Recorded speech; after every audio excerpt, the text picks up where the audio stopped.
Peace and security must reign in the southeast of Turkey. Its citizens must feel secure on every inch of Turkish soil. It is impossible for people to feel secure if, in any part of the country, political parties are unable to operate. Different opinions cannot be freely expressed. Civil society organizations are unable to operate. Conferences cannot be held. Books cannot be handed out. Schools, private colleges, student lodgings, and study centers are not safe. People cannot go out safely at night. Groups other than the state security forces establish road and ID checks. Courts other than the state courts are established. Trials are held and sentences passed down in these so-called courts. Money is demanded. There are frequent kidnappings. People holding different opinions are attacked with guns. Roadblocks are set up to prevent the security forces from entering. One of the state's most important duties is to ensure the safety of all its citizens. The state must ensure the safety of our brothers living in the southeast. The PKK is the largest mafia-like organization in the Middle East and one that ruthlessly oppresses the people of the southeast. The ideology of the PKK is a Marxist-Leninist Stalinist one. It is preparing the infrastructure for its outlandish dream of a communist Kurdistan under the guise of autonomy. In order to grasp how ruthless and despotic this dictatorship of the proletariat seeks to establish will be, we just need to take a look at the PKK's current activities in the region. The PKK permits its own godless, irreligious, communist ideology to be discussed and implemented, but recognizes no right to exist for differing opinions. 3 ay önce yolumu kesip beni 4 gün alıkoydular. Şu anda da dükkanlarımıza saldırıyorlar.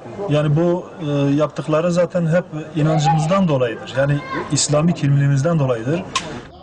It threatens and seeks to intimidate political parties and civil society organizations, and particularly religious Kurds in the region, other than those supported by itself.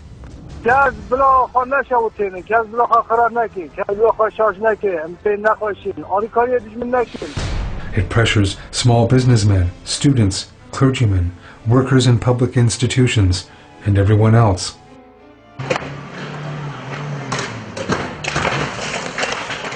Benim kardeşim tehdit altındaydı. Şirket tehdit altındaydı. Birkaç kendini bilmez PKK taraftarı polis nezdinde gelip polis ismini kullanarak kapıyı açtırıp kurşunlanarak, bıçaklanarak şehit düşmüştür. Kendi evinde. Benim kardeşim şehittir. Kağıtta şunlar yazılı. İşte ayağını denk al. Ayağını denk almazsan bu sefer malına kastettik. Bir dahakinde canına kastederiz. Ve altta parantez içerisinde YDGH. The pressure that the PKK imposes on the civilian population through arms and despotism must be eradicated by the state within the rule of law. It is of the greatest importance for the compassionate strength of the state to be felt everywhere in Turkey.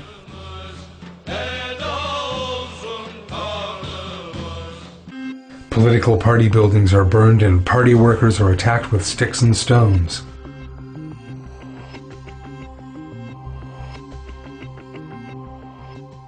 Pertek'te yüzleri kapalı yaklaşık 30 kişi AK Parti aleyhine sloganlar atarak Cumhuriyet Caddesi üzerinde yürüdü.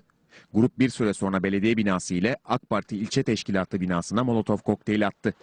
Belediye binasındaki yangında belediye başkanı AK Partili Recai Vural'ın makam odası yanarak kullanılamaz hale geldi.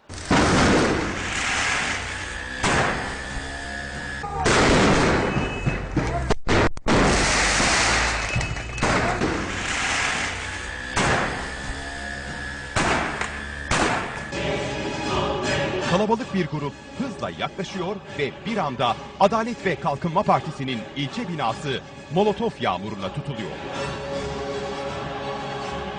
Görüntüler Diyarbakır'ın Bağlar ilçesinden.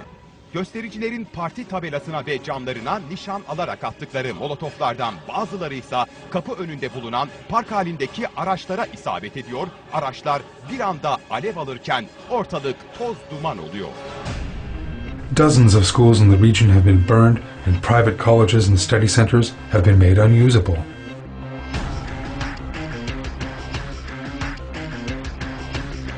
Milli Eğitim Bakanlığı'na bağlı okullara yönelik saldırılarını sıklaştıran PKK, eylemlerine bir yenisini daha ekledi. Bu defa adres Şırnak'tı. Binalara önce benzin döken PKK'lılar, daha sonra Molotov kokteyliyle okullara ateşe verdi. Quranic study courses and student dormitories are frequently attacked.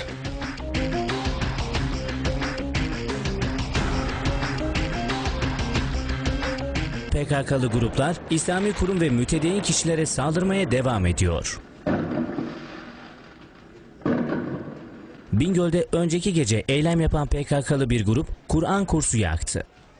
Göstericiler tarafından taş ve sopalarla saldırı yapılan ve medrese olarak da kullanılan Kur'an kursuna büyük çapta zarar verildi. Libraries are burned and made unfit for use.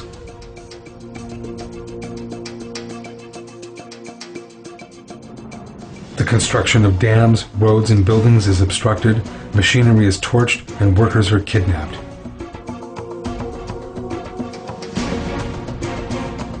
Teröristlerin sivillere yönelik saldırıları sürüyor. Teröristler bu kez şantiye basıp 3 işçiyi kaçırdı.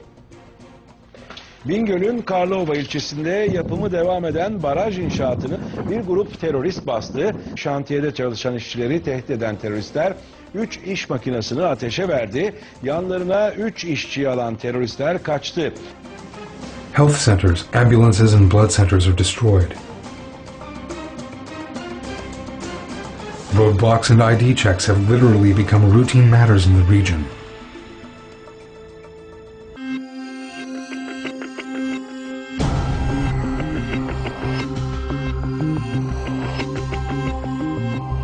Trials are held in kangaroo courts where sentences are handed down and enforced.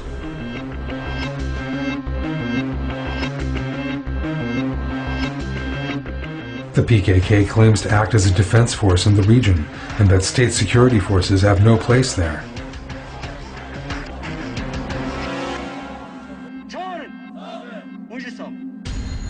Young people in the region are taken off to the mountains by force under the pretense of a military call-up, and families are forced to pay compensation if they want them back. People who refuse to vote for parties backed by the PKK are threatened and sometimes gunned down in the middle of the street. Homes with women and children are burned down.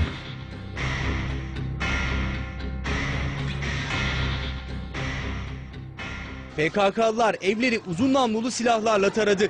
Molotoflarla ateşe verdi. İçindekiler canlarını zor kurtardı. One of the worst examples of the ghastly world envisaged by the PKK took place on October 6th through the 8th. Young people who had been indoctrinated for years to kill and die, and who had received Marxist-Leninist, Stalinist training, committed murder and arson. The resulting picture was truly a terrifying one. The uprising in 35 provinces saw young people with differing views being thrown out of windows, having their heads crushed with rocks, or being killed by being run over by cars. 40 people lost their lives. 2 security officials were martyred. 221 civilians and 139 members of the security forces were injured.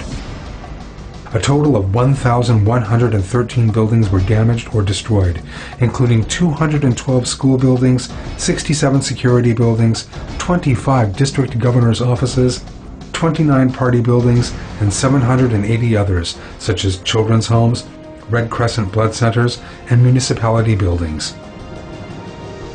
Private vehicles, municipal vehicles, ambulances, and police vehicles were burned, and a total of 1,177 vehicles were made unusable. As we have seen, the PKK has made it all but impossible for people in the southeast to live their lives. Hakkari'nin Yüksekova ve Şemdin ilçeleriyle Mardin'in Nusaybin ilçesi ve Mersin.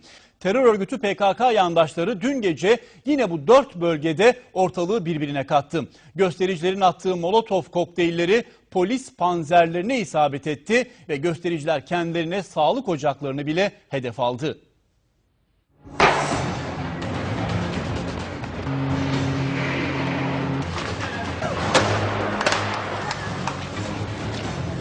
Yollarda barikatlar kuruldu, iş yerleri ve polis panzerleri molotof yağmuruna tutuldu. Bölücü örgüt yandaşları Nusaybin'den Yüksekova'ya, Şemdinli'den Mersin'e sokaklarda yine terör estirdi. However, it must not be forgotten that Turkey is a great and powerful state. One of the main foundations of its strength is the care it takes over democracy and compassion. Nobody must be taken in by separatist terror organizations such as the PKK, misunderstanding the nobility of the state and mistakenly putting on airs.